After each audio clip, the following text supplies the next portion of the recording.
People need to get over slavery.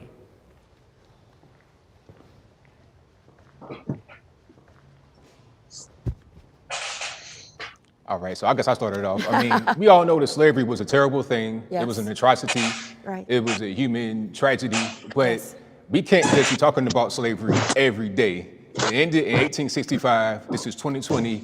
We got to press forward. Our ancestors, they went through a lot. They died for us to be able to be here right now. Yes. And the best country on planet Earth. Yes. Take advantage of what we have right now, Right. rather than looking in the past and saying, oh, well, woe is me because of slavery. Right. You know, there have been other groups of people in slavery all throughout the world. They can't just stay in that state. So people, a lot of times, they stay right in that place, and others are being able to pass them because mentally they've moved on while others have not. They constantly use slavery to put them in a victim mentality.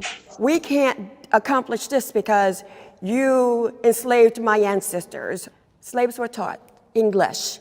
Slaves were taught how to become managers and secretaries and cooks and chauffeurs and how to build water tanks and all sorts of things. We're here now. Yo, okay. All right. I really think, honestly, colonialism didn't teach us anything because we came from a society that was living and running. So I don't think we need to get over slavery. I think we need to talk about the repercussions of it, like generational trauma, like the system that exists because of it. I don't think we should use it as a crutch to, There you go. as for ambivalence, or yeah, to hold yourself back, you know what I mean? I think it is a mindset as well. I think one of the most dangerous aspects of generational advancement is misinformation. I think a lot of young people, especially young men, especially young African American men and women, often have questions about why things are the way they are. Why do I get treated this way? Why has my mother gone through this? Or why has my grandmother gone through this? Well, it all comes down to the repercussions of slavery. And so I think that just getting over something, I think is just absolutely ridiculous. And so when I hear people say that, especially my fellow African American people and friends, I think it's ridiculous. Just getting over something as serious as that, I think just plays into the whole idea of it just didn't matter anyway. So how long do we continue to harp on it? How long do we continue? Forever? Well, Do we never get over? Or do you mean educate? Educate is Education is fine. Not to know history is one thing. To not get over a thing to is use it something as a else. crutch. You can't minimize You can't get slavery. credit. Who says that though? But I listened to both of you, and I even thought maybe I'll stay out of this one. No. But the notion of ending the discussions on slavery, they haven't begun. We just got the lynching memorial in Alabama. We just got the African American Smithsonian in DC. You cannot go to Germany and walk more than a mile without seeing some sort of tribute to the Holocaust, some sort of apology, some sort of marker. The United States does not acknowledge slavery in that way. We are beginning to discuss, but we can't get over it until white folks acknowledge it. Being black should not influence a political view.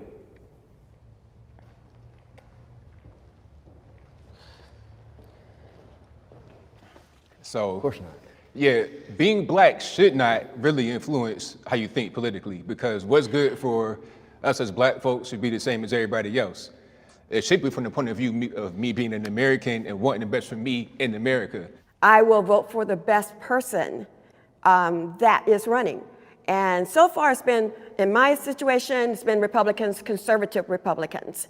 I vote based on the issues that I care about, and the issues that I care about stem from my personal experiences. As someone that was raised in a conservative household, I have different views on certain things. I have different views on pro-life and pro-choice issues. I have different views on economic issues. I have different views on trade and foreign policy. I don't think that skin color should have anything to do with a political view.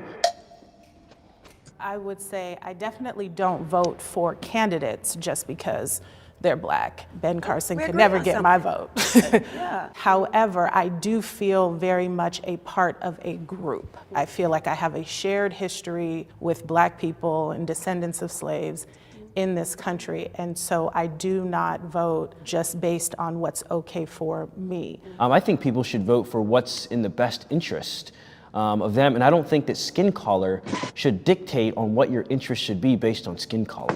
Did you ever vote your religious belief Yes. on abortion?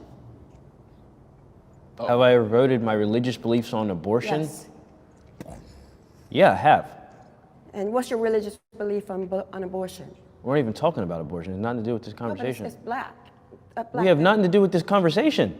The majority of abortions are done to the black race. Well, I So, want to ask you should You be said interested in answering that question. Really quick, I want to ask you, because you said you wanted to leave slavery behind. You wanted Yeah. to get over it. But I didn't say forget it. Yeah. You said to get over it. I'm saying Get over it. Let's not forget it. You're a And Christian? I still say teach it. You're a Christian? Yes, I am. And where do you think we got that? Got what? Christianity. Christianity goes all the way back to the beginning of time. So where did we learn it, though? Where we learn it?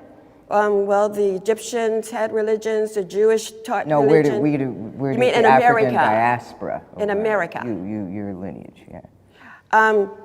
Slavery, right? They learned it from slavery. Through slavery, right. Slaves also brought We gotta get religion over with it, them when they came, so it was a mixture of everybody's religion. I'm But just throwing the they ball. learned how to read.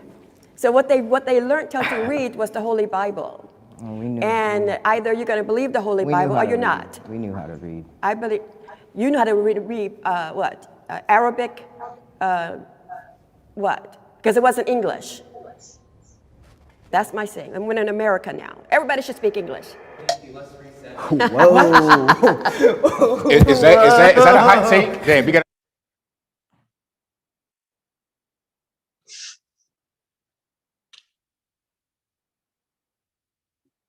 So, right there, I'll stop it for just a second. I have a lot of.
So what is nationality?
Good morning.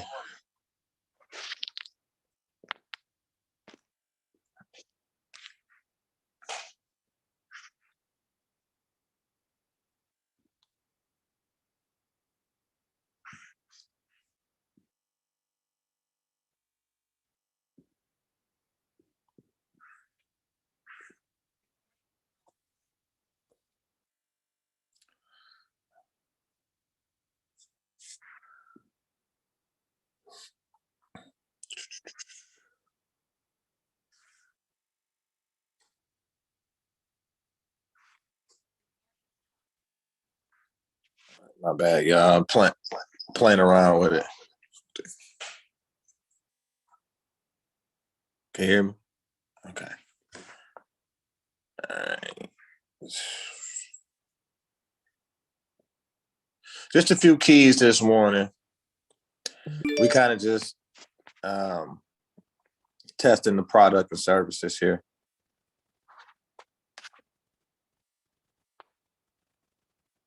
So we in the etymology dictionary. This is Etymon Online.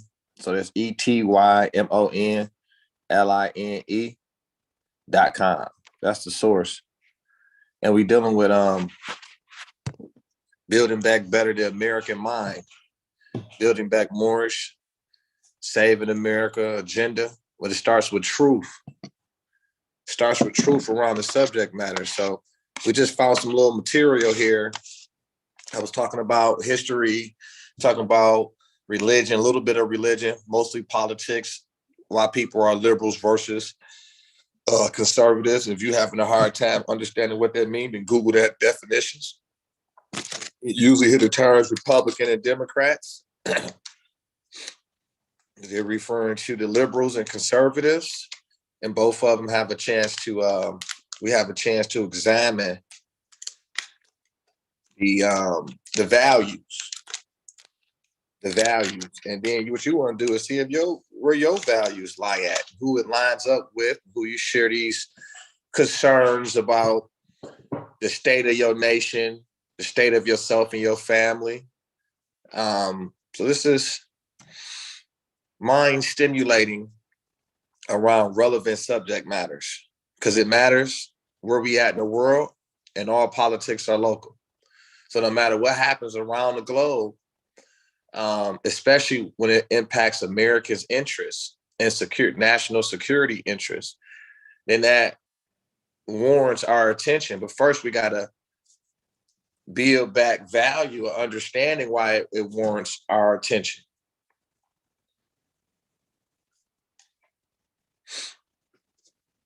And so let's dive in here. Okay. So I'll put up just a few definitions here. You can just read it. Take your time. We got a few minutes here.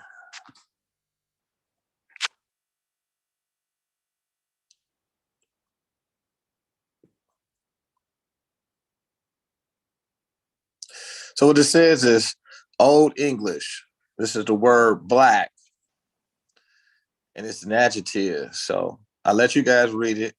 Old English black, BLAEC, referring to absolutely dark, absorbing all light, the color of soup or coal, from Proto-Germanic, black eyes, which reference burned. Source old, also of Old Norse, black. That's BLAKKR, which is referring to dark, or Old High German blah, which reference black. Or in Swedish, black, BLACK, with reference to ink. Dutch, blacken, which reference to burn. From pi, BHLEG, which reference to burn. Gleam, shine, flash. Source, also of Greek, can't pronounce that term, Felician, which means to burn, scorch, or in Latin, flagre. Excuse my pronunciation on some of these terms, but you have it right there. And in reference to blaze, glow, burn. From root, BHEL, which reference to shine, flash, burn. Now, the same root produced Old English, black, bright, shining, glittering, pale. So the same root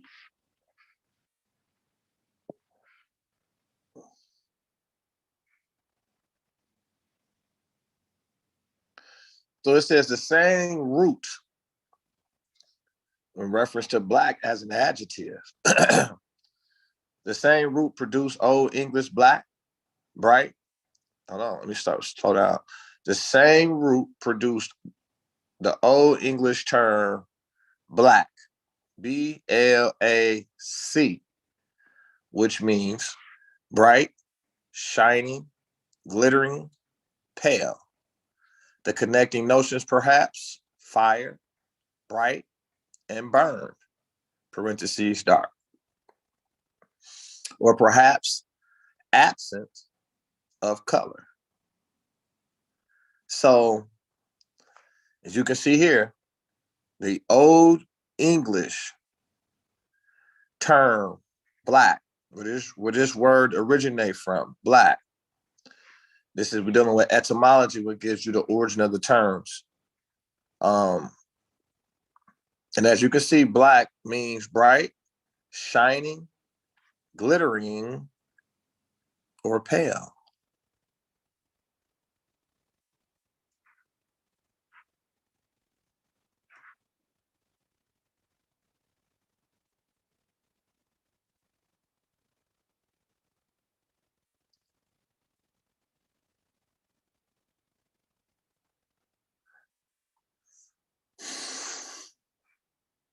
The usual Old English word for black was swart. See, swart. According to the Old English Dictionary and Middle English, it is often doubtful whether black, BLAC, black, BLAK, Blake, BLAKE, means black, dark, or pale, colorless, wan livid, used of dark-skinned people in Old English. Okay.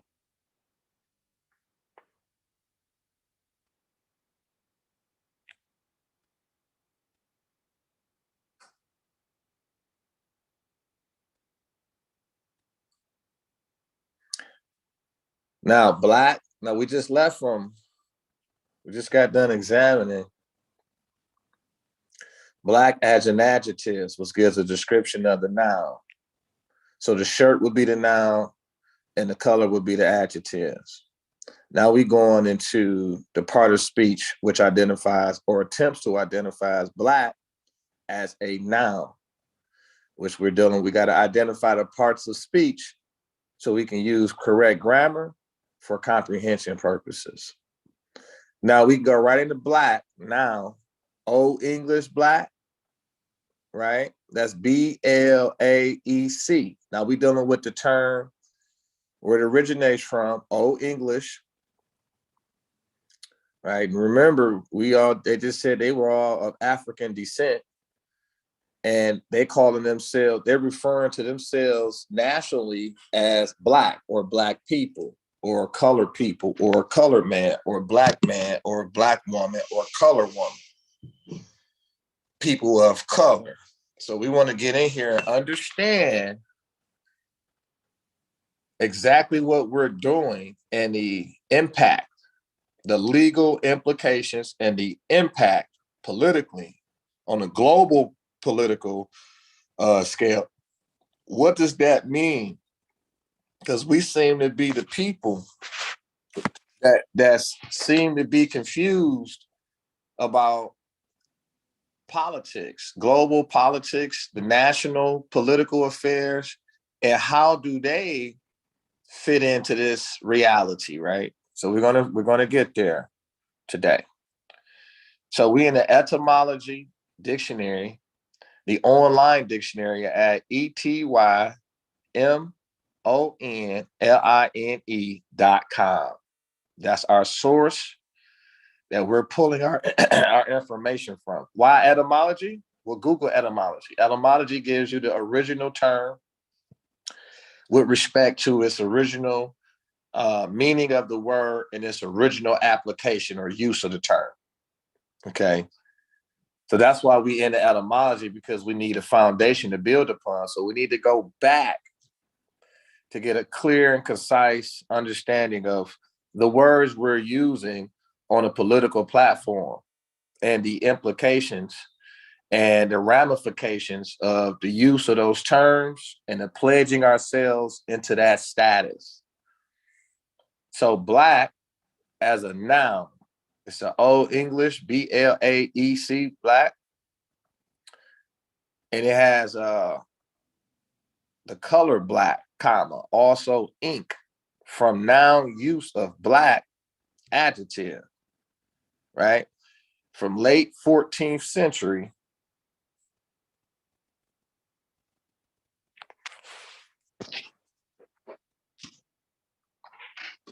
And it says here, where we at?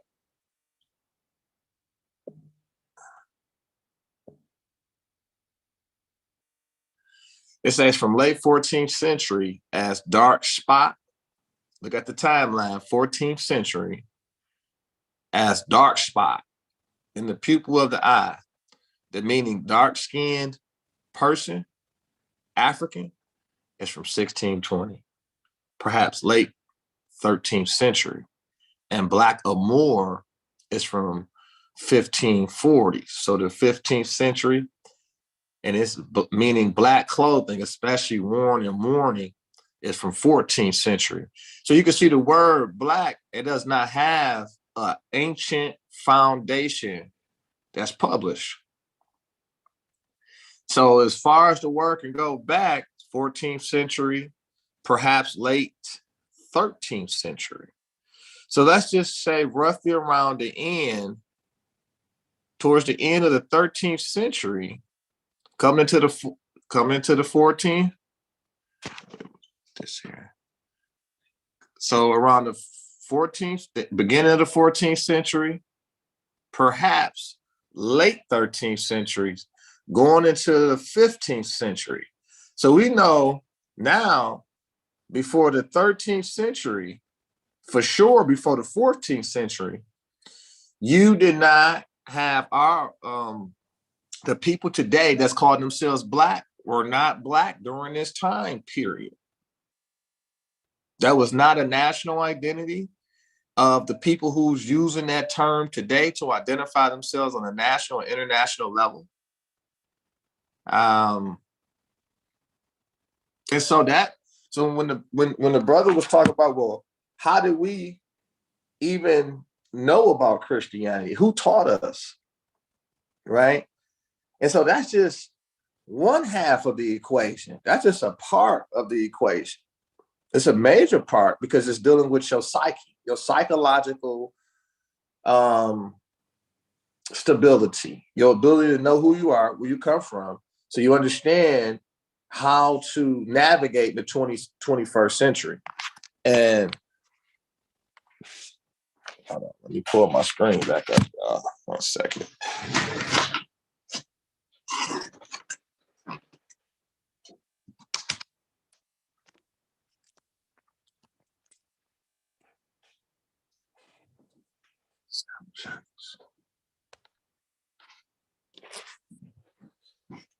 Okay, so I got to pull my screen back up.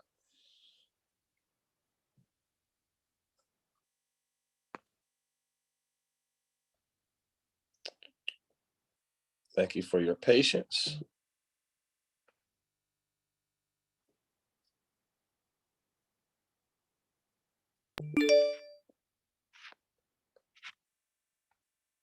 Okay, so I got my screen back up here. All right, so the meaning, okay, so let's get into it. Let's start here. We're going to get into the meaning, y'all. Excuse my language. The meaning dark skin. Now we're dealing with the word black as a noun. So the meaning dark skinned person, African, or that commas there, African. So the meaning dark skinned person or African is from 1620s. Look at the timeline. Perhaps late 13th century. And black or Moor, right, is from 1540s. Now, y'all read this with me. What does black or Moor mean as a noun? What is it giving reference to? What is it conveying in this term? These two terms that's been connected together. Now, we know for sure black originally is in reference to pale people. To pale, it's an adjective. So the description of black was pale, shining, to bleach. Now, when you start talking about when they changed the definitions to the word to mean dark-skinned person, black-skinned African, is from 1540s. From black adjectives, which gives you a description of the noun, plus more, which is the national identity of the people today that call themselves black. Now, so it shows you the scandal here and the trickery and the deception and how millions of our people through generations have been robbed of their American birthrights. Why? Because they have placed their national identity. No. They reduce their status down to a people that does not exist within a human family and therefore is not protected under the human covenant, the American Constitution, and every other covenant that binds the families of nations together. So basically, you've been kicked out the family. And the only way you can rejoin the families of nation, which is your family, is by proclaiming your nationality. So black is not a nationality. Black is not a national identification. It's not even lawful to apply to a people. There's no black nation on the map. There's no white nation. You know, what nation? Who's your mother? Where you come from? Who's your family? Because we're all families. And so one of the things they do, okay, let me slow down. Boom. So now we into Moor. We had to go through black to get back to who we are. So we started with who they say we are. They said, well, we black people. Where are we? Okay. So we got to be careful with the words and the spells that ones are casting on our race or nation of people. And this has global impact. So the whole world is cracking down.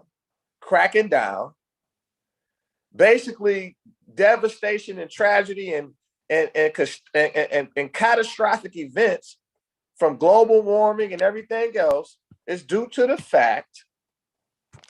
Let me bring my screen back up. So it's all due to the fact that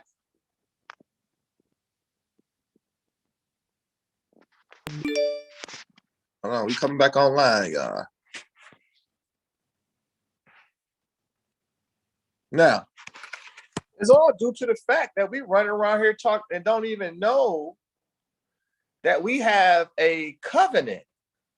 It's called, and the covenant says, honor thy father and thy mother, that their days may be that their days may be lengthened. So you have longer days on the earth. You have more time to spend with your family, build towards the future, enjoy this human experience. But unfortunately, we have been miseducated. Our minds have been enslaved for several centuries.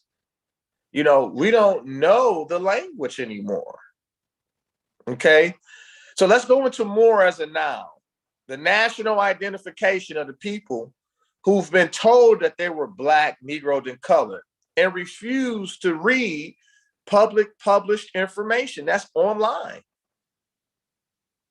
Okay. If you want to have some from a people that's been miseducated and deprived of their ability to read, write, and be educated for a few centuries, for several centuries, yeah, you can hide stuff in plain sight and they'll never grasp it because their intentions, their conditions does not allow them to see the value in studying themselves because the images that they've been given, the images that's been fed to their minds, to their psyche, has depleted the value of one wanting to research and know more about him or herself. Why do we call ourselves black? Why do we refer to ourselves black out in the world when there's no nation in the world that's doing that? Something, I know it does not feel right when with today's information, I know it's not right. But we need leadership. Because this is why Pontiac, a disproportionately disadvantaged, impacted community like Pontiac, is where they're at. Not on the map, nowhere. Suffering the most in one of the wealthiest counties in the world. As the capital, allegedly, as the capital of Oakland County. Top 5 wealthiest counties in the nation. Number 1 wealthiest county in the state of Michigan, in the great state of Michigan, the Republic. It's compared to countries. Our ability to remain a AAA status, to taking care of business, to keeping our books right, to growing year after year after year. Okay? Because these policies don't work. We forgot our way of our ancestors and have now became, due to the mental enslavement and years of abuse, a beggar people. Beggars and victims and beggars. Instead of being upright, independent, and fearless. Upright, independent, industrious, and fearless. Okay? So let's go to the root source of this issue. So we started at black, and black took us to that. Black originally means pale, shining, glittering, to bleach. Then we found out black don't go past don't go beyond, if you got to go to the end of the 13th century to start even dealing with this word being applied to a people. Okay, to the people, to the Moorish people. Why would they do that to the Moors, to the Moroccans in America, born in America? Because if we can take away your nationality, we can take away everything. That you don't have a lawful legal remedy because you're an alien to the planet. You're a refugee to the planet. Okay. So now we started at black and kind of found out we ended up at more. Black took us to, it originally means pale. It had nothing to do with the copper tone people, the melanated people.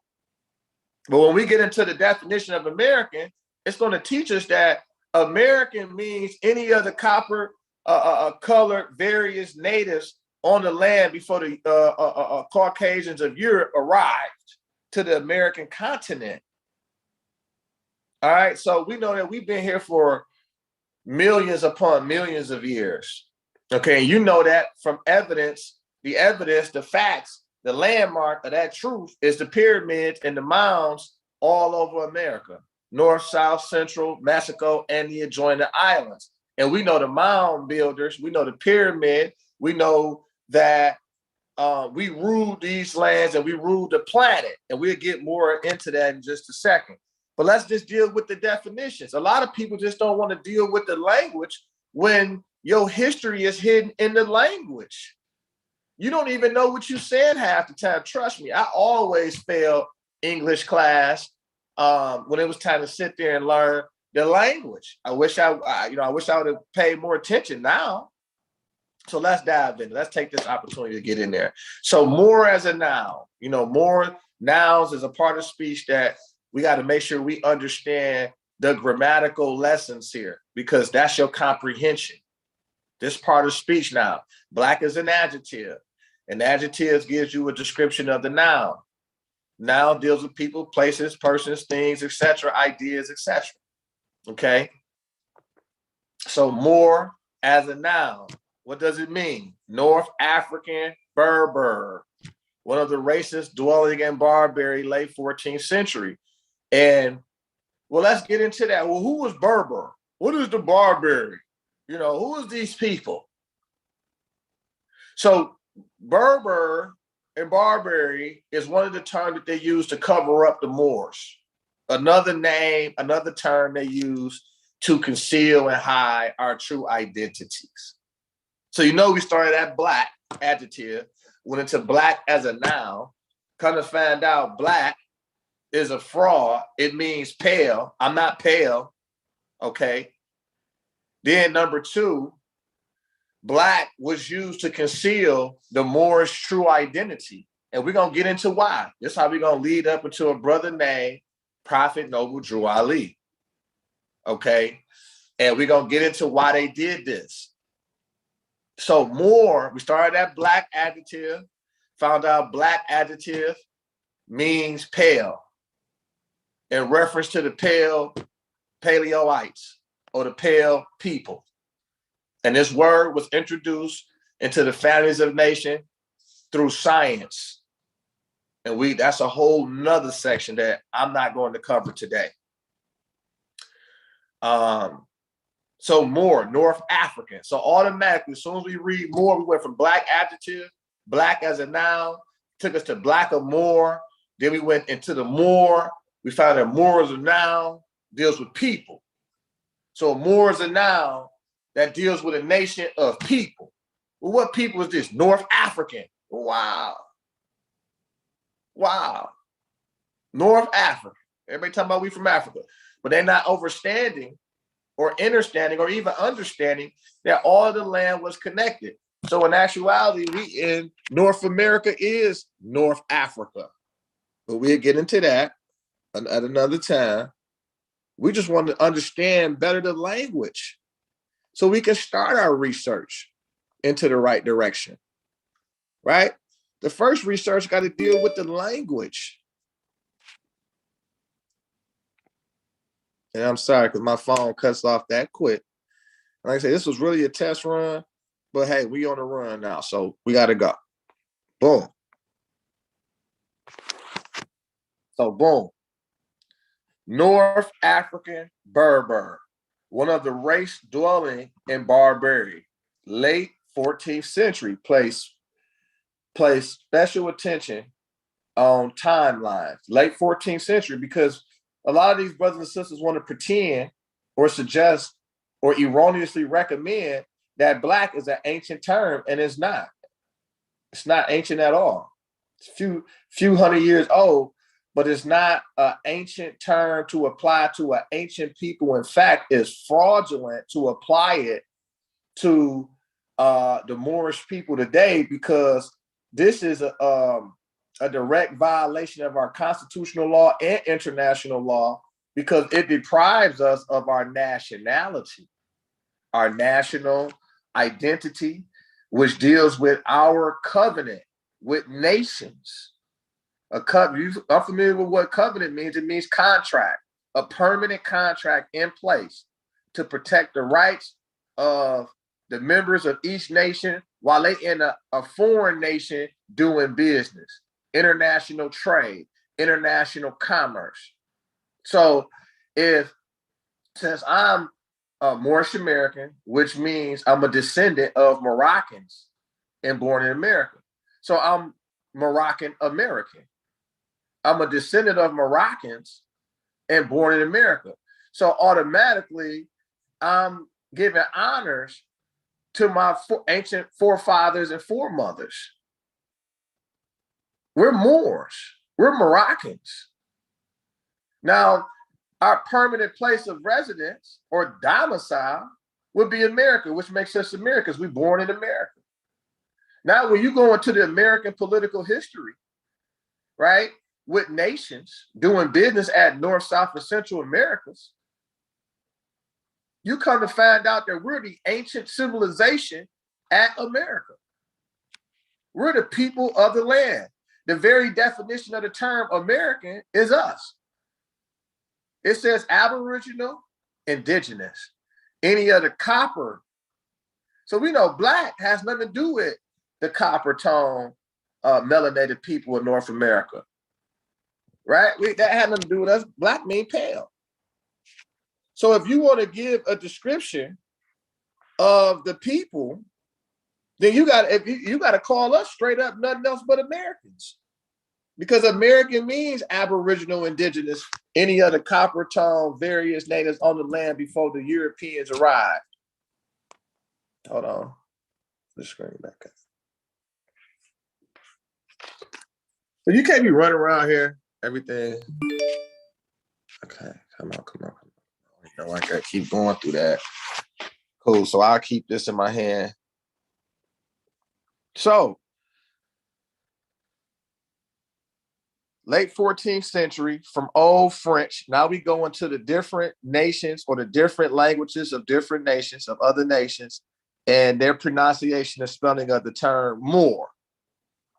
So you got Old French, Moor, M-O-R-E, medieval Latin, Morus, M-O-R-U-S, from Latin, Moros, inhabitant of Mauritania, Roman, Northwest Africa, a region now corresponding to northern Algeria and Morocco. And from Greek, Morus, perhaps a native name, or else cognate with Morus, black. Right, here we go. But this adjective, which we know, only appears in late Greek. It may as well be from the people's name as the reverse. So this had nothing to do with us. This was a game that they was playing. This is deceptive. Also applied to the Arabic conquerors of Spain, being a dark people in relations to Europeans. Their name in the Middle Ages was a synonym for Negro. Later, 16th century through 17th century, being the nearest Muslims to Western Europe, It is used indiscriminately. So this is to discriminate. Negro is to discriminate against the Muslims of Persians, Arabs, etc. But especially those in India, cognate with Dutch Moor, German Moor, M-O-H-R, Danish Moor, Spanish Moor, M-O-R-O, Italian Moro, M-O-R-O, related to Moorish, etc. So we know for a fact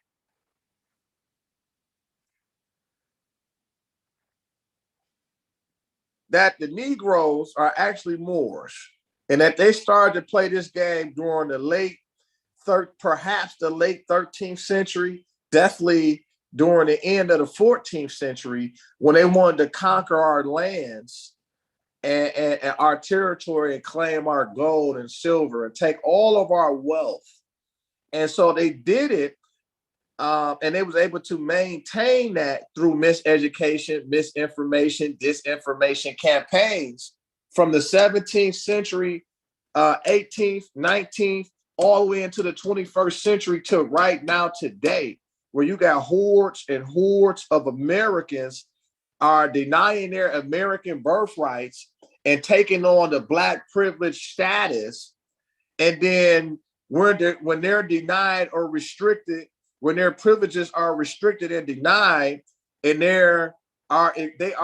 we are experiencing this Holocaust condition, this Holocaustic-like condition, we start marching and looting and everything else when it's just a matter of education.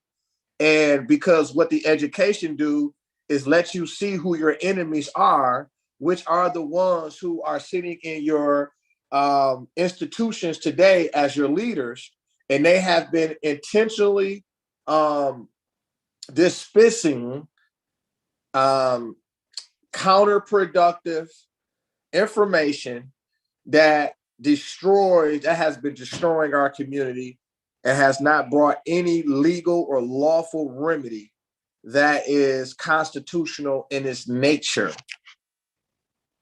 What does that mean? Well, this is what it means. They said we are Black. We went to the etymology of Black, found out Black is an adjective.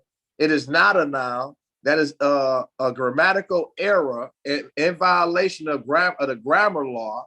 Black is in this natural part of speech is an adjective. It cannot be used as a noun. That's illegal, unlawful. Secondly, Black original meaning means pale, glittering, shining, to bleach. And it's an old English High German term. It's not according to Brother L, but this is according to the etymology. Black is a deceptive word used to conceal our true identity. Who is us? Who is our identity? Well, we're Moroccan. We're the Moroccan nationals born in America. That's what makes us Moorish American, meaning Moorish, meaning belonging to or of Moor. And what is Moor short for? Moroccan. And that means we're the royal heirs. The royal heir. So anytime you say you're Moroccan, you're dealing with kingship. You're under the protection of the Sultan, the emperor. So you're dealing with royalty. You built Morocco. We're the Moroccan people born in America. America is the attachment to Morocco, to the Moroccan Empire, North, South. And we're getting that moving a little bit too fast. Let's one at a time. So here's where we started at Black. Black took us to the adjective. Then we've seen where they try to use Black as a noun. Okay, remember that? We see they try to use Black as a noun, and then it took us to Blackamoor. Blackamoor took us to where we at right now. And Blackamoor took us to the Negro. And we found out how we became Negroes.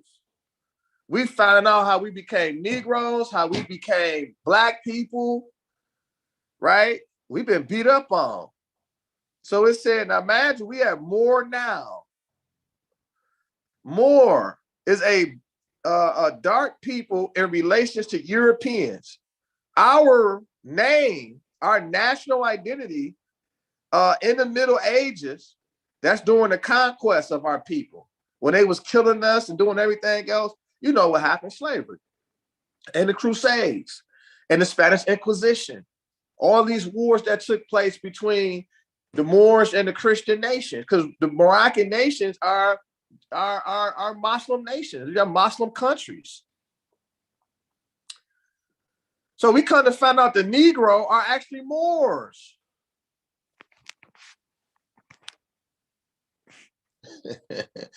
That's why the young brother was asking her, like, wait a minute, sister, how you know that? We such and such, and who taught it? And we're gonna go right back to that. But here's the main piece of our journey. The Negroes are Moors, and that the Moors' names were changed to discriminate, to rob them of their nationality, their birthright, to take their civil authority, their civil rights away. That's what this was all about.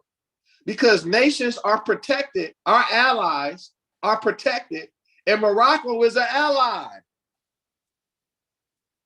So Moors, it's not just the Caucasians of Europe, it's the Chinese, it's the Nicaraguan, it's all the nations on the earth are to be held accountable. Because we are the ancient civilization to the planet. We're Aboriginal indigenous to the planet. The birthplace of civilization started with us, the melanated people, the Moors, whatever you want to, and I know it goes farther and farther back, but right now, we know for a fact that the Negroes became Black, but Black Negro was after the conquest of the Moors. We weren't known as Black people, Negroes before the 16th, 17th century, for the 15th, 14th century. This stuff is new. Why would they do this to us? Because North, South, and matter of fact, let's pull it up. Let's reclaim the host from here. All right. And let's do this. All right, I'm gonna do this real quick. Where did I want to take us to? Let's go to the desktop.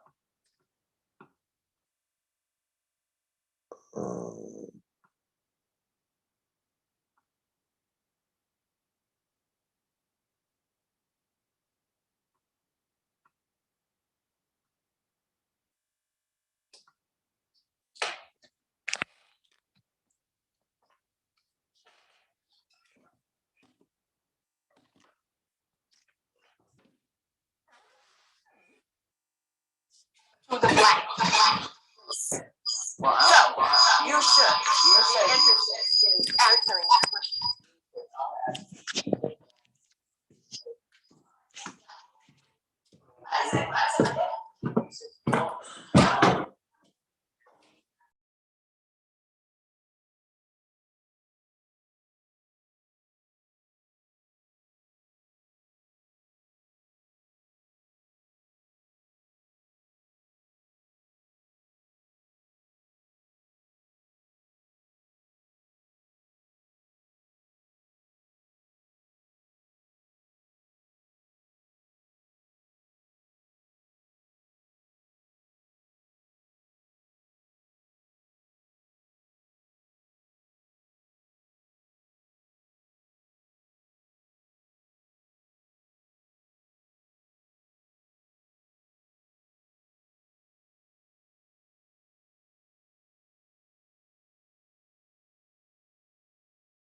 The states, through constitutional and statutory provisions, sets the criteria for determining who shall be its nationals.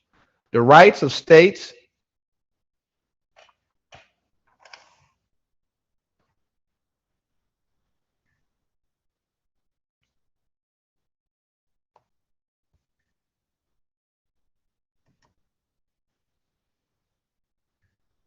the rights of states, where was that? The state, through constitutional statutory provision, sets the criteria for determining who shall be its nationals. The rights of a state to confer its nationality is, however, not unlimited, for otherwise it might impinge upon other states' right to determine what person shall be their nationals. By one rule of international customary law, a person who was born within a state's territory and subject to its jurisdiction acquires the state's nationality by the fact of such birth.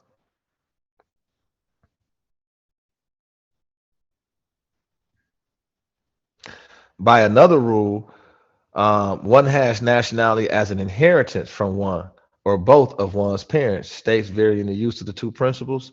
When one state cedes territory to another, inhabitants of the region is succeeded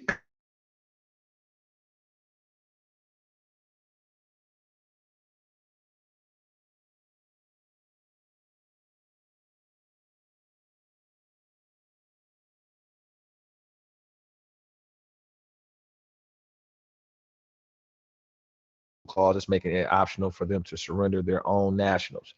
If a state expels a person from its territory, only the state of which the person is a national is obligated to receive him. Differences in national legislation and absence of universally binding laws or practices have given rise to a number of unsettled questions on nationality. These include the problem of dual or multiple nationality and the problem of stateless person. That is, person having no nationality. So right now, black people are stateless persons. They don't have no nationality.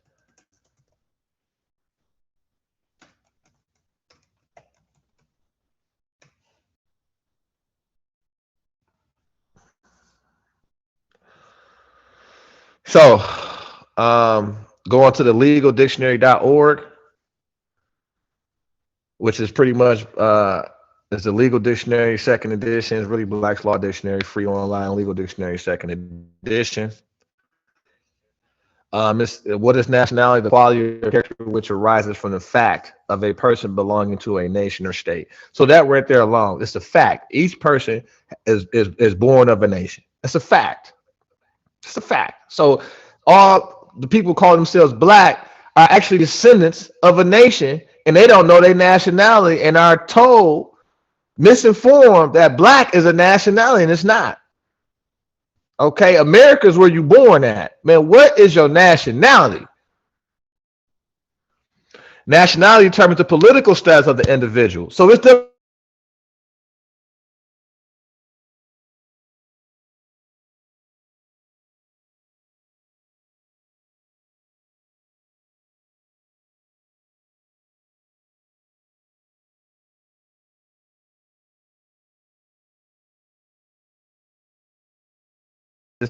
or her civil status. Nationality arises either by birth or by naturalization. So the fact that you was born, we born Moors. You can't turn me into a stateless person because you don't like me. No, that's an international law violation. Every human being has a right to a nationality. Every human being has a nationality. And black, for the record, again, is not a nationality.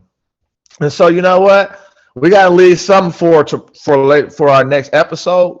We have paused it right here, and we'll get prepared for let's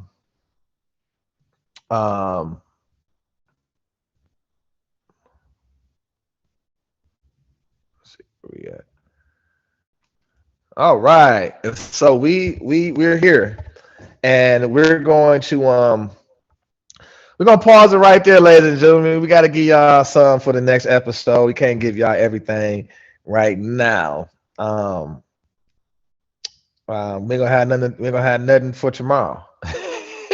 Meantime, y'all do some research. We'll pick it up where we left off at. What's today? Saturday, January 1st. So we started about 6. We'll pick it up from right here next Saturday. Make sure y'all tune in for More Science with Brother El, right here at Brother El-Bashaw. That's Brother El. That's EL-Bashaw, BASHAW on YouTube. Make sure y'all tap in on our website at www.msta13gov.com. That's www.msta13gov.com. We run this footage and material for the people to continue to learn on our website. Also, donate to the uplifting of fallen humanity. We've been focused on building back better, the Moorish way, the American way, since 1913 AD. Okay. And we've been pushing and enforcing. In fact, international law was called, all the nations of the earth was pulled together around the table by our prophet that's behind me on the wall there, Noble Drew Ali. He's the one that called upon all the American citizens and all the leaders of the world to resolve this issue concerning his people, the Moorish Americans, who was called and labeled, mislabeled, mishandled, everything you could think of to put us in this situation where we had to we looting and burning, suffering, losing our children, losing our minds, got the worst health in the world, worst neighborhoods, worst politics. We hate ourselves, hate our families. We got to wake up out of that. And so that's what our prophet came to do. And he passed the baton to me through my great grandparents and through my grandparents and my mother and me. So and they all on the wall right there. I think the only ones that's missing is my grandmother, Salome Cook Nunley Bay, or Sister S. Nunley Bay. But my mother's there, Arthur C. Bay. My great grandparents is above her, and that's Brother G. Cook Bay, first Mufti in the United States of America. These were his wife, my beautiful grandmother, who is the mother of the Muslim nation, our Khadijah. Without her, there is no me sitting in front of you. And so I inherited this my nationality and my wealth of knowledge and my customs, practices. Everything about me comes from my lineage, my genealogy, which I am so honored and proud of today. And we've been so impactful on the world right here in our community. All politics is local. So honors to my foremothers and forefathers, honors to our prophet, Noble Drew Ali, and honors to all prophets. We honor all prophets, all divine, all true and divine prophets, Jesus, Muhammad, Buddha, and Confucius. And as my ordination papers read, we are to teach the holy and divine lessons of Jesus, Muhammad, Buddha, and Confucius. We are to teach these holy and divine lessons of love, truth, peace, freedom, and justice. And so I sit before you today on our podcast, Zoom podcast /live/ get the word out, save America, uplift Oakland, uplift Pontiac, uplift the Asiatics, uplift fallen humanity all over the world, and all nations must submit themselves and surrender to the power of love, truth, peace, freedom, and justice. You know, we got to work. We got to get up off our lazy butts and quit being beggars and fight for the knowledge and fight for your successes, fight to reach your goals. There's a new focus. Build back better yourself. Our prophet teaches us, he said, I brought you everything you need to save a nation. Take it and save yourself. And in order to save a nation, you must enforce the law, and the law must live. Without law, we have nothing. We have no order. You have complete chaos. And so all praises to Allah, my Father God, Allah, the Father of love, truth, peace, freedom, and justice. Honors to the forerunner to the prophet, Brother Marcus Garvey, another legendary brother that came and united the people, stirred the nations up, and left his footprints clearly cut for us to examine and understand the way he went, so we can understand the way we must go. I want to give honors to Brother Martin Luther King. His birthday is approaching fast, and he taught the principles of love. He shook off this fictitious reality that he's going to be judged from the alleged color of his skin, because we know for a fact that he's not black, because black means pale. We know for a fact that if they called him a Negro, then he actually was a Moor. He was descendant of Moroccans born in America. And Negroes, those Negroes were Moors. And what does that mean? Say, well, okay, Prince, what does that mean? That means they're in violation of international law. They're in violation, and that's the international law. I'm talking about the Constitution. The Constitution is international law. Our American Constitution, that covenant, is an international covenant that secures free trade. It's an invite for other nations to do business with the United States of America, the Republic, without discrimination, without because your national origin or your religious belief. Nah. Our First Amendment says no, Congress can make no law respecting an establishment of religion. Article 6 says you don't need no religious test to serve in this government. There should be no religious test.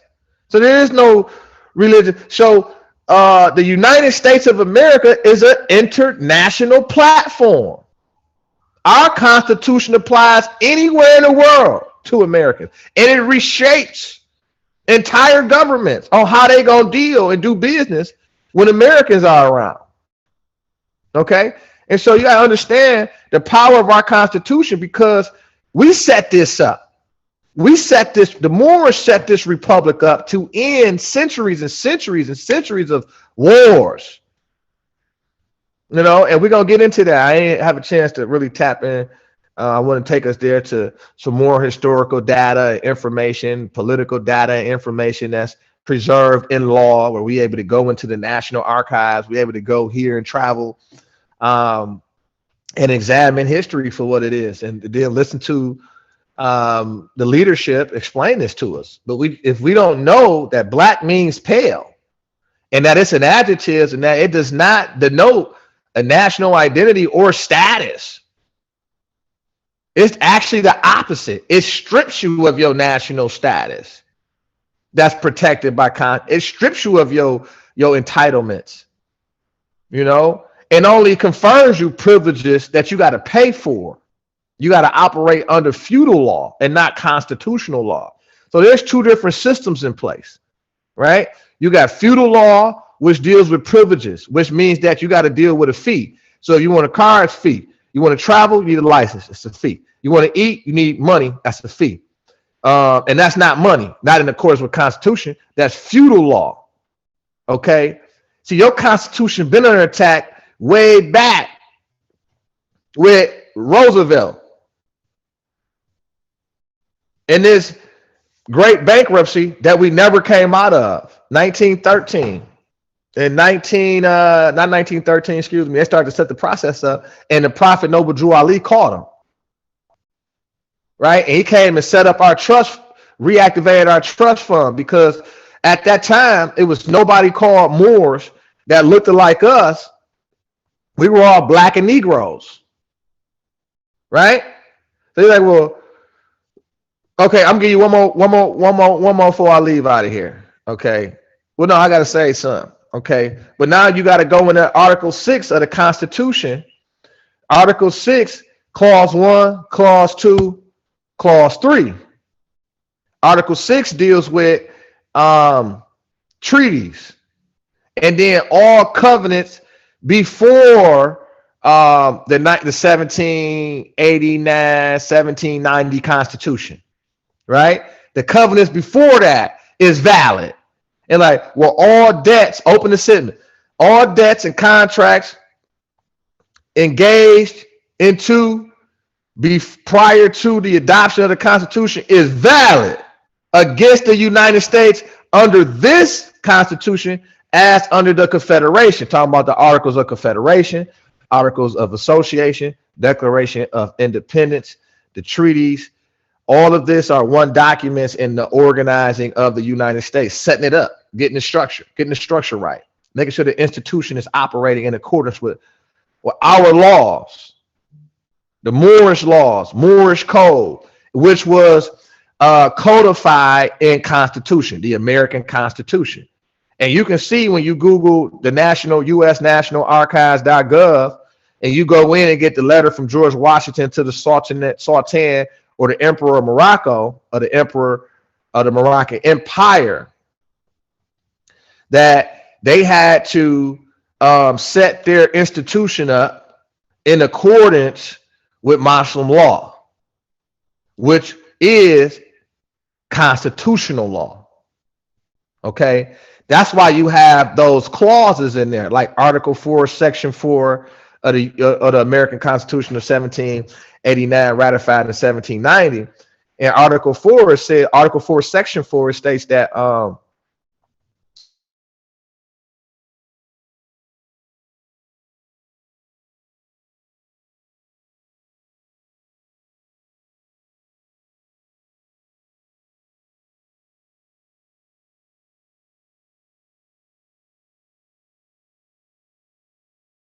where are we at?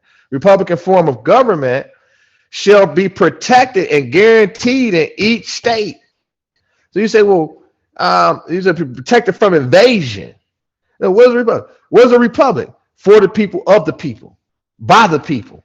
And we're going to keep doing that over and over again, meaning that this is permanent, meaning that all governmental officials, agencies, state actors, all of it is owned. All of it is owned by the people. All of these institutions are institutions of the people, here to serve the people at the people's will. So what has happened is you got all the other nations, the Romans, all the nations of Europe, all the nations of India, all the nations of all these different from these different continents with descendants born in America, all taking advantage of our political structure and constitution to push their agenda.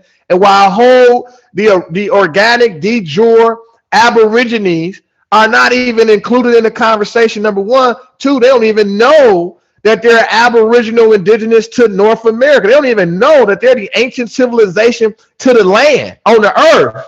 And so only thing that there's to discuss at the United Nations, at the U.S., is our estate. And so this is legal, lawful, international law. This is divine, political. This is historical. This is facts versus fiction. And so now they have accelerated. And I said, well, who is they? Well, they, the Wizard of Oz crew, people you can't see, but that's pulling the strings. That's pulling the strings. People you can't see because they got smoke screens. And so these people have accelerated the agenda to exterminate the heirs, especially here at North America. Why? Because North America, this seat, this strategic position controls the planet. We impact the planet and its operations, as far as the physical operations, the commercial operations all over the world.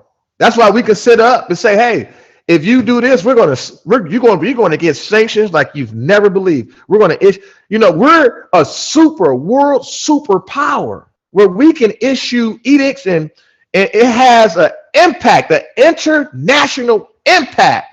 The decisions that we make locally, regionally, statewide, nationally impacts the world.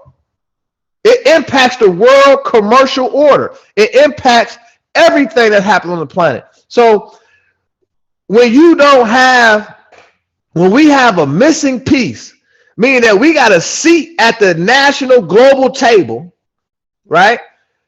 And we haven't took our seat. It's because our own has been getting paid to sell us out. Not AKA the white man, not AKA the blue guy, not AKA the green guys, our own people. They got turbans and fezzes. They dark skinned it. They start talking in, you know, intellectual ways. My brother, man, they start talking all this intellectual stuff, but really they're agents of death. They're agents coming in to kill you and kill your lineage off. And I hate to be that extreme, but when I'm seeing children drop dead from the impacts of policies that are set up to keep a people mentally enslaved, mentally enabled, and keep them in a state of dogma to reinforce this massacre that they have now actually coping with. No, it's just pray, my brother. No, ain't no just pray. What are you talking about? We're gonna attack the issue. We're gonna stop this stuff at treating death. No, we're gonna eliminate that, and then we're gonna deal with life and life principles, life realities, life factors, right? And life is family. Life is family, you know, and our nation is all about God, family, God, a lot, and all is family. That's embedded, enshrined into family, okay? And that's how we've been on this planet for trillions of years, through your family.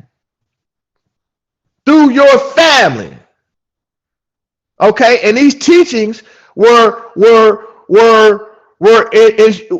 pushed down, so now I can take it on and preserve it. I can understand and value my duty. I can understand my honor, my responsibility to my family, and to the world's my family. But as long as they keep you black, they try to keep you not a part of the family. I'm trying to get our people. Now, excuse me. Our people need to understand this.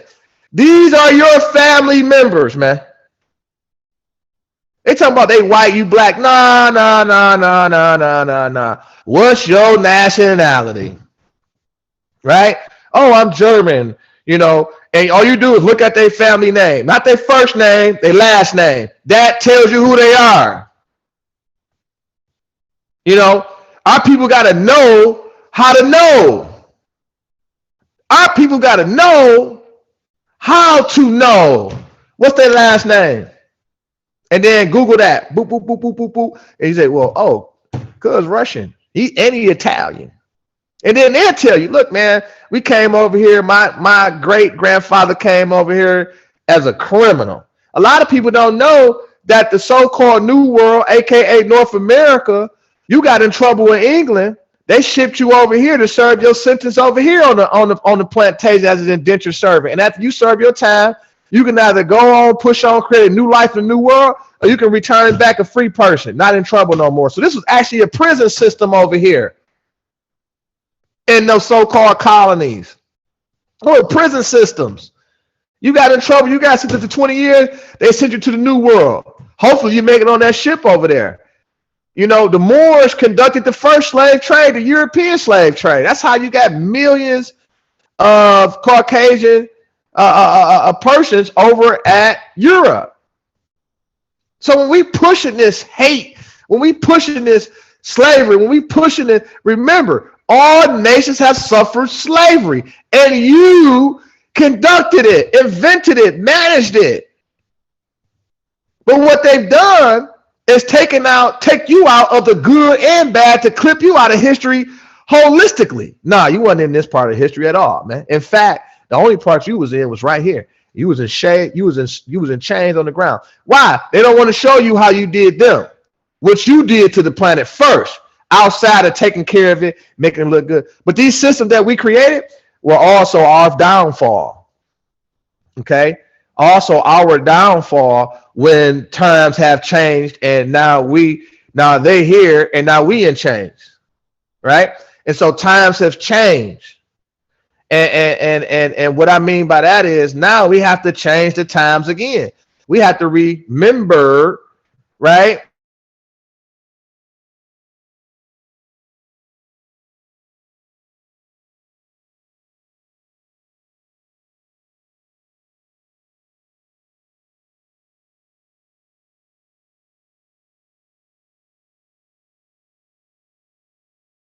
everybody has been in my opinion, has been participating. Why? Well, you don't got to go to China to see Chinese, to deal with the Chinese nations. They right here running the food stores that they have and the beauty supplies they have. You don't got to go to Italy to deal with the Italian nation. They right here. They in the construction industry. They own this, they own that. Well, you ain't got to go to Russia to deal with the Russian nation. They right here. They in here on our economy. They're running our economy. They're coming here every day, taking your virtues, living off your virtues. You hungry? You go to them to eat. Your car don't work? You go to them to fix your car. Your body messed up? You go to them to fix your body. You ain't got no knowledge? You go to their institutions to learn. What the hell are we doing? That's why people can't talk to me about their leaders, they this, that. You ain't talking about nothing to me, man. You ain't talking to me about nothing if you ain't talking about your own financial institutions, your own everything. If our people are renting, and 70% of our people are renters, that's $500 million that's coming out annually. Why aren't our people, if they're going to rent, are not renting from us in our institution? By now, by the time I got here to the Moorish side Temple of America, there should have been housing developments erected all over the nation. Moorish housing. The Chinese Americans take care of Chinese Americans. The Russian Americans take care of Russian Americans. The Nigerian Americans take care of their own. See, this is what's so great about America. This is what's so great about our ancestors. Why? You cannot sit on your butt. You cannot be ignorant. First rules and law is honor your mothers and fathers. And who are they? The scientists of the world, the ologies of the world. We are the nation of people who nations came and studied to learn from. We fed the planet. So what do you mean we're in the 21st century? We ain't got Moorish academies, Moorish universities, Moorish hospitals, Moorish tax companies, Moorish public construction, a Moorish city. But you can go build, Elon Musk can go build Stardust City, Stardust, Texas. What are we? I'm here to raise the people's consciousness. All people. Number one, we had to return back to the table. As Moroccan descendants, as Moroccan Americans. Stop playing this game like we are unidentified people, and it's not true. In fact, I keep wanting to bring out to this element, the Moroccan people are royal heirs. That's not the Moroccan people, man. That's not the Aboriginal indigenous people that you see on TV. That's not the original people of the land over there. This is why it's so important for American Moroccans to wake up. The Moorish Americans to wake up. Sisters, brothers, children, and all, wake up and go under that intelligent tone. Be upright, independent, and fearless. And industrious and intelligent. People love us all over the world. But they do not love the fact that we hide behind the word black and are not taking our place amongst the affairs of men. They're pissed about that. They're pissed about that. You know how I know? Because I'm in politics. I'm at the table. Republicans, I walk in there with the Democrats, the liberals, the conservatives. It does not matter. Why? This is the U. They have pledged their allegiance to the USA, the United States of America, which is a republic, i.e. Constitution is the law. We are a nation of laws, and our prophet, Noble Drew Ali, taught us, put it in writing, that the law must live, that we have to enforce the law in order to save a nation. So obviously, when we talk about save America, when we talk about make America great again, when we talk about how do we align ourselves with certain principles, we talk about conservatives and liberals. Look, we both. What does that mean? Hey, there is, without a shadow of a doubt, individual responsibility. Ain't no handouts, it's a hand up, man. What's up? Where your talents at? What skills you need? Where your passions at? because then we can determine value. Then we can determine your value in respect to monetization. Well, you got a family? Well, let's look at the family. Where you need help at? It's about rebuilding the family infrastructure, starting with the leadership of the family. So yes, there is you got to be industrious. It's the entrepreneurship, that's the trade skills, that's going to work, that's the workforce development piece, that's the education piece, that's this piece, that's that piece, that's the nation piece, nation building, uplifting of fallen humanity. We're not weak people. We're not a broke people. Now, we're misinformed people. I give you that all day. We're misinformed people, disinformed people, but we're not a weak people. We're not a begging people. You got all of our people sitting up in the Riverside, Spring Lakes, and all these little high-rise, these little neighborhood apartment complexes, which is filled up and occupied with our people. Some people living there 10 years, 15 years in a government program project experiment. This is a place where I used when I went to college, right? You in college, you got children, you need a little efficiency, you need a little apartment. Government gonna help take care of you. Boom, get your education, start your business. Boom, boom, blow up. 6 figures a year. Y'all can have a little place. I got my own stuff, bought my house, got my family in it, bought some more property. We up and going, we moving, right? And then I'm able to take my royalties and come and help out 10, 15, 20 kids, 200 children, 200 families. As long as my company is up and bringing in 6 figures every month, doing this, doing that, now I'm able to get out in the community and take my ministry to the street, to the households, getting up in these houses, because I got the key. I got a key. The prophet gave me a key to the hearts of men and women.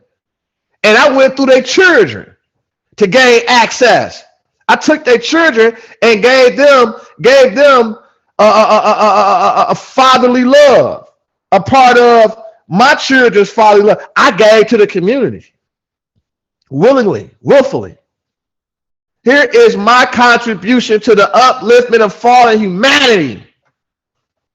Here's my contribution to the uplifting of fallen humanity. Okay? I'm going to give without expecting something in return. Right?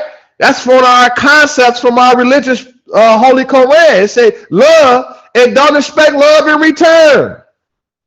Because a lot of times you ain't going to never get that love in return. Facts.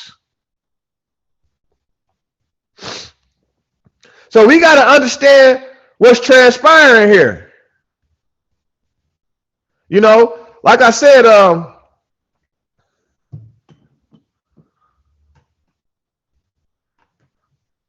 okay. So like I said, so in this uplift, America, Save Pontiac, Recover the County, we are survivors. We are survivors and victims of democratic policies, right? I'm in a city where it is absolutely ruled by democratic policies over the charter's 40 years old since the beginning. Pontiac is now on the map when it comes to wealth in Oakland County, but Oakland County is on a global map of wealth. The top 20, nearly the top 20 cities, wealthiest cities in state of Michigan is Oakland County jurisdiction. Where is Pontiac? Now around us is majority has been Republican rule for the county since up to the last few years, maybe 4 years. We have not seen any significant changes. No significant impact on the ground. In fact, more of our babies are dying. More of our men are dying. More of our mothers and families are suffering. Inflation is tearing us out the wazoo. The gas prices, the increase in gas prices, all this stuff is causing catastrophic events in the local community, in the democratic governed community. Spend everything up and go bankrupt. And then have nothing tomorrow. Have nothing tomorrow but promises and hopes. No budget, no focus, no investments, no programs, no investing in programs that produce income. So we don't got to keep running back to people, to citizens, talking about, hey, we need some more of your money so we can go and blow it. We need to blow your money. No, we're not blowing no more funds. We're not taking our money and shipping it out all the way across the world. And we got hungry children, hungry moms, hungry families right here on American soil, right here on really Moroccan soil. That is an absolute fraudulent and un-American, unconstitutional behavior. And I'm tired of seeing my people, my friends, my loved ones, my family die in the street from bad health and bullets that generate, supported, and stimulated by democratic policies that has never, ever worked in Pontiac. With this socialist way of thinking, yes, you can have programs that impact society. That's socially empowering programs. But number one, we got to have a mentality that we have to sustain programs, meaning that is this program even worth investing into? Number one. Two, and if we did invest in it, did it reach its obligations, its objectives that it set? If no, get out of here. We're not sending no more. We're not investing no more of our American tax dollars into programs that don't work for 22 years. No, we're not interested in keep making people multi-billionaires, but they haven't made any billionaires. Hold on. I don't operate like that. If I'm up, I got to bring my people up. But first and foremost, why aren't you up? What's the issue? We need to figure out what's the issue so we can correct the issue. It's not a money issue. It's a process issue. It's a literacy issue. This thing is 100% educational. This is about education, man. You know, this is about education.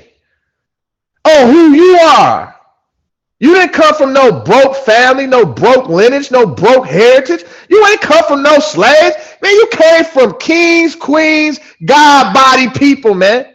You came from the wealthiest people on earth. And it's part of the cosmos. And they will dare not tell you in none of their institutions, whether it's civic or religion. Why haven't they told you the truth? I just showed you the truth. Forget telling you. You read it yourself. We read it together. It's all in the language. It's all in the language. Right? You don't got to believe. Believe means something you cannot prove, ladies and gentlemen. In this physical world, where you got to deal with what's called physics, then you need to know, you need to ask yourself, hey man, what works and what don't work in this physical world. So when you in your spiritual, right, dealing with the highest part of your chakras, when you in your spirit, when you on high, when you in heaven, heaven means happiness and thought. When you up there, it has to transition over into the physical. It has to, what they call manifestation. So when you going into your spiritual, wherever you go to stimulate your spirituality, to take you on that journey up to the highest plane of spiritual life, it might be at church, it might be at the temple, it might be in meditation, it might be doing workout, it might be wherever. When you go there, you got to deal with truth there, man. So if you walk into these institutions that's external and not internal, to give you that stimulation, to give you direction, to give you motivation, right? You need to hold them accountable to the word. To the word. And the word is truth. And Jesus, which means justice, says that the truth will set you free. Because right now you on a plantation of the mind.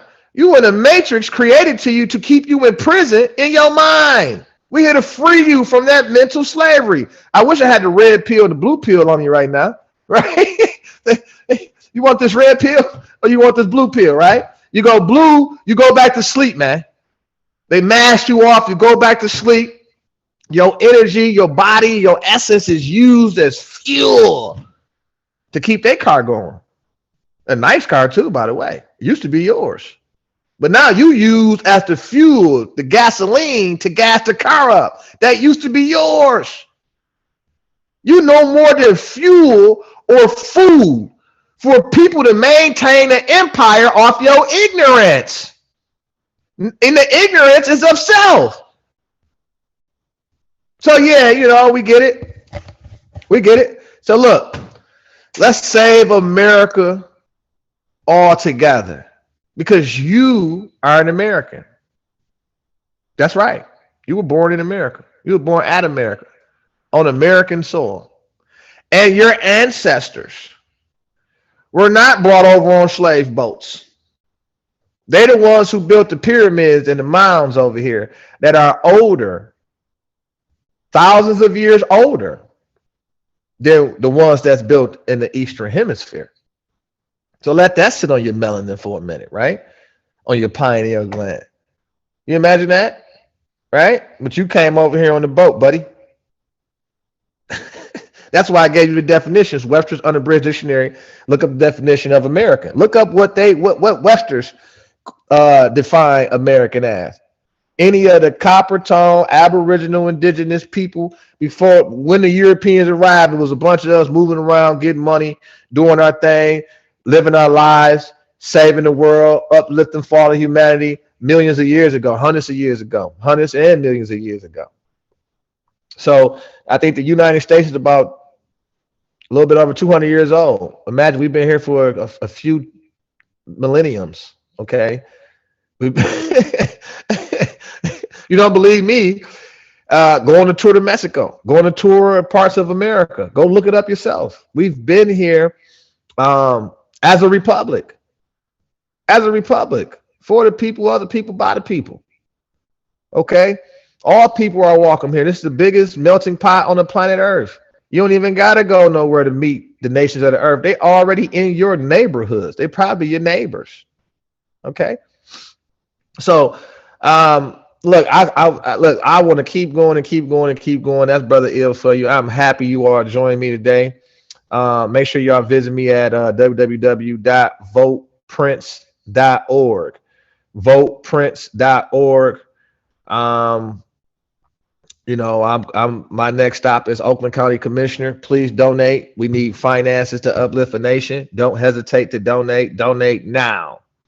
Subscribe for as much as you are able so we can continue our domestic work here in the United States and uplifting